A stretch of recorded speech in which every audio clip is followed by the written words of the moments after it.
Assegut a la plaça dels... Doncs vaig conèixer l'Òscar Lecchea de Barcelona fa qüestió de 6 o 7 anys, ben bé. Justament vam tirar endavant un projecte de poesia i música i buscàvem un lloc per assajar, per preparar-lo, i vam demanar-ho a l'Òscar Lecchea de Barcelona i no ens van posar cap mena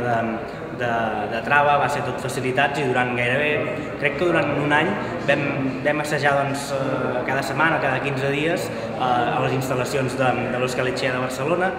i la veritat és que em guardo molt bon record, i aquí segurament comença el contacte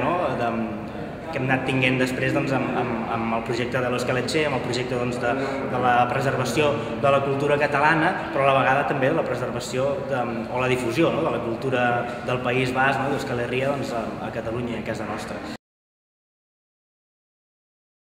I ho hem fet amb diferents activitats, i he tingut la sort de poder actuar 3 o 4 vegades a l'Òscar Lecchea de Barcelona, i ha sigut una manera de mantenir un contacte molt natural i molt internacionalista també, amb tots els companys i les companyes que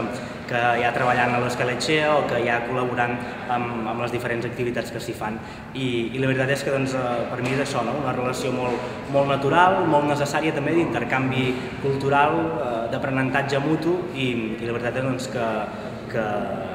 estic molt orgullós i molt content d'haver-hi participat i de seguir-hi col·laborant quan es dona el cas. De tots els homes que estimen els altres homes, et pregunto si existeix la humanitat, si hem de declarar la guerra a alguna... Anima't a col·laborar amb l'Òscar Lecchea de Barcelona, posa't la xapela, Hansi Chapela. I creu-me quan et dic que em passa igual, quan em cantes les cançons mentre treballes.